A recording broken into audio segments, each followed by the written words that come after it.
Hi, my name's Alita Davis, and I'm the president of Preservation Trust Wacomico Incorporated. And with me is our former president and the co-founder of the NAB Research Center at SU, Dr. Ray Thompson.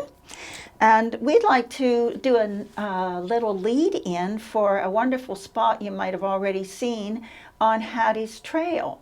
Hatties Trail is an African American heritage spot that the family decided was relevant and would, bring like everybody to be able to visit. But before we go further, I would like to tell you how this all started, and that was with Dr. Thompson.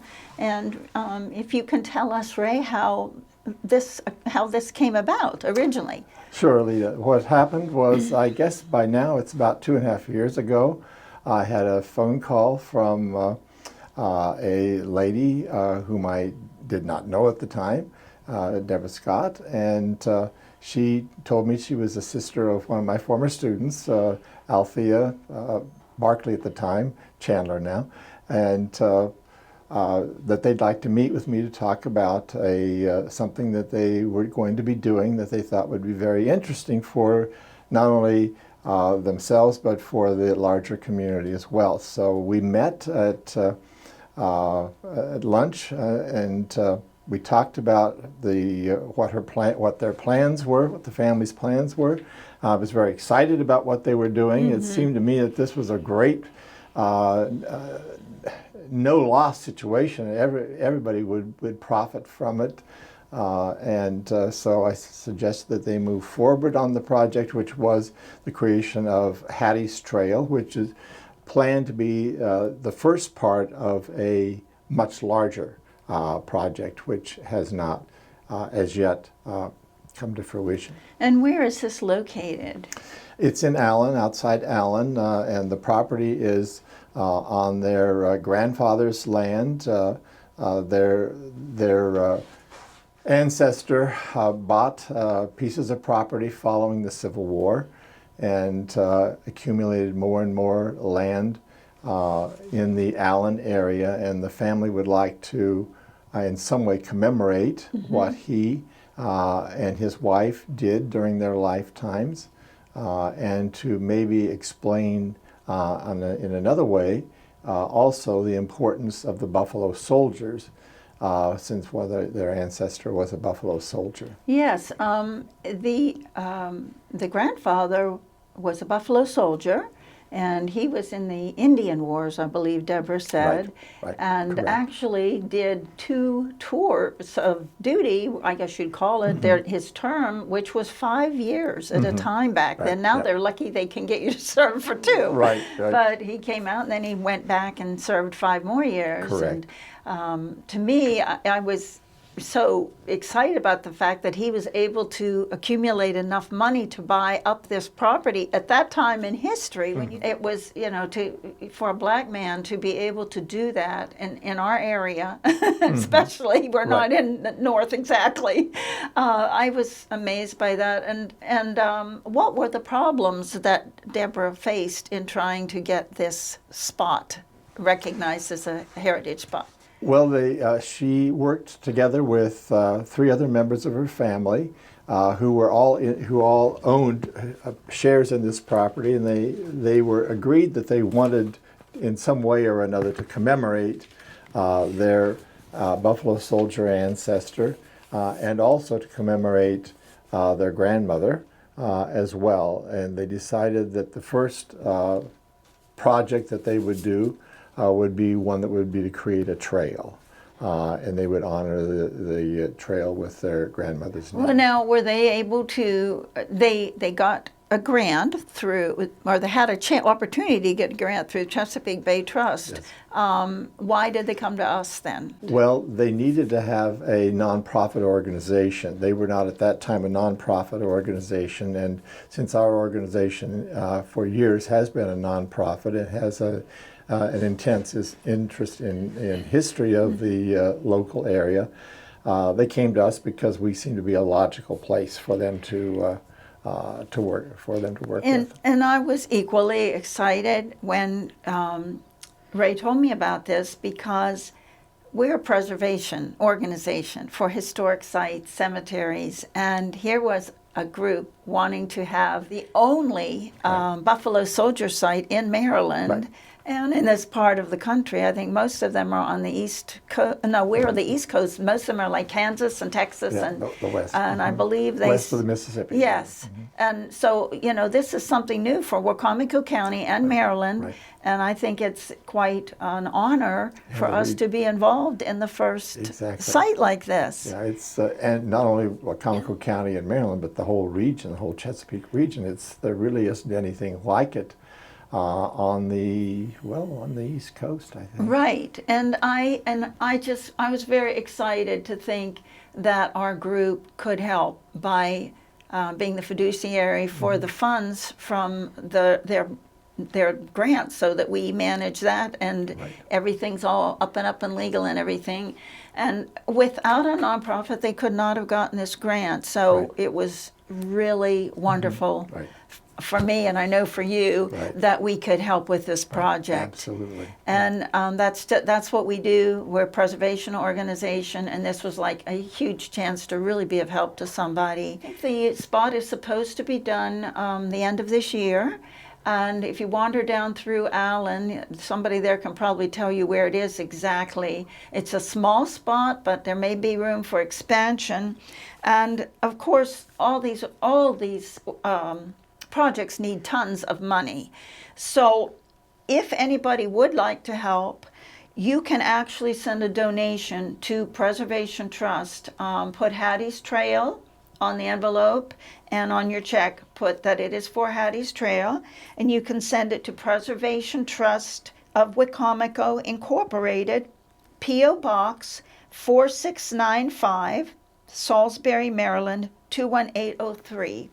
And that will go right into their account and maybe help a little. The signs they're going to have signage. They have to have, all kinds of things you wouldn't think of, insurance policies and, all kinds of things. People to take care of the spot, keep the grass mown, Before you enjoy the film, I did want to ask you if any of you are interested in preservation of our area. We would love to have you join our board. We meet the fourth Wednesday of every month except for July, August, and we usually are not there in December.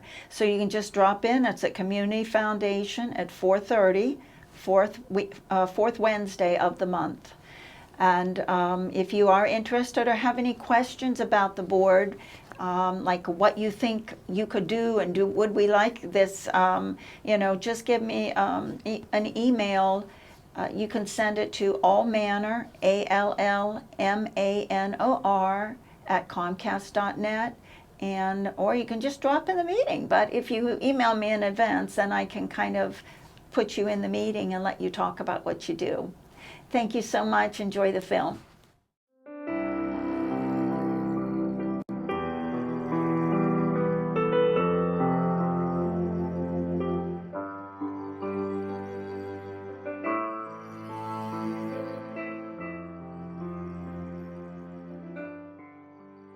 It's a small project where we are focusing upon having a small walking trail named in honor of my grandmother.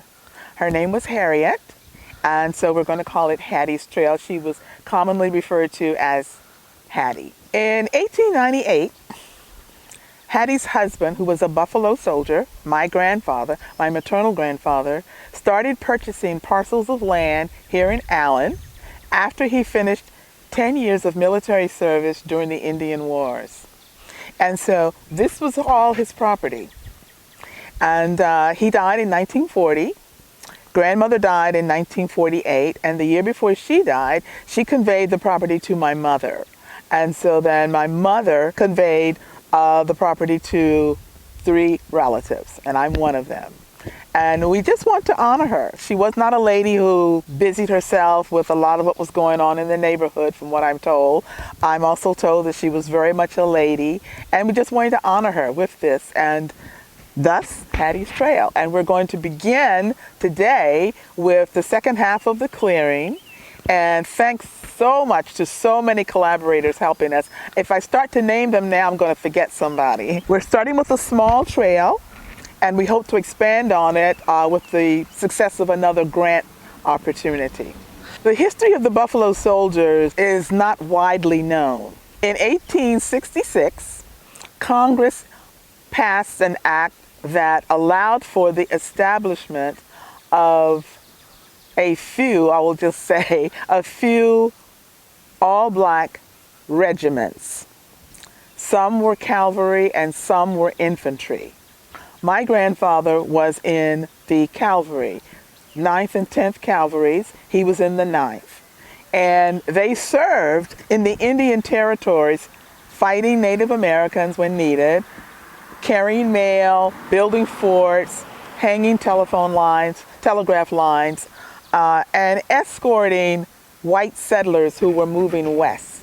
And that was in fulfillment of the U.S. government's Manifest Destiny doctrine. And that in large part is what they did. The 10th Cavalry saw more combat time. The 9th saw less combat time, but so they did those other things that I just indicated as well. He served 5 years. That was the typical stint at that time.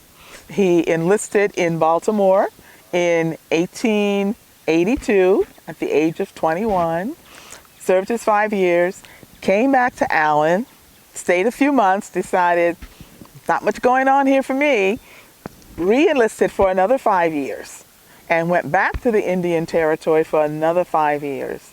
And then after he got out, that's when he started buying land. So I first was contacted by Deborah Scott several months ago, and she told me about this exciting Buffalo Soldier living history site she wanted to create down here in Allen. As we went on, I became really fired up with what she's trying to do, and I think that this is something that will add a lot to the area and be a nice example of a local piece of history that a lot of folks have forgotten, a lot of folks don't think about. The intention of Deborah and the others out here is to try to use this in an educational way. So they're already going to be educating people about Buffalo Soldiers. But an important part of the story is what happened with her grandfather when he came back to Allen and he became a farmer. And he became somebody who worked the land and had a fish pond. And so a lot of folks, especially young people in the community, have no idea about the way that life was 100 years ago, but also how people were so intimately connected to the resources of this region, whether it was forestry, fishing, or farming. And so I volunteered to have some students come out and just do a little bit of work on this Saturday morning. We are trying to preserve the history of the Buffalo Soldiers. So we go to different schools, different organizations, and tell them about the history of the Buffalo Soldiers so that they would never be forgotten. Deborah contacted me several weeks ago and told me about this project that she was being engaged in and asked me if we would like to be a part of it. But I made sure that I was able to get here because I wanted to meet Deborah. I wanted to participate in the beginning of this trail. I'm really impressed and amazed by it. I'm very interested in preservation, and when I heard of this project, it was preserving some land, so it really got my attention. And once the trail is made, then we'll get to the interpretation part. And I know they want to have some signage up and they want to be able to educate people through the way that they interpret what is out here, not just having the trail, but what people actually learn as they go through. I'm just glad to be here and glad to be a part of this. We are so thankful to have you here, and we look forward to collaborating with you again in the future.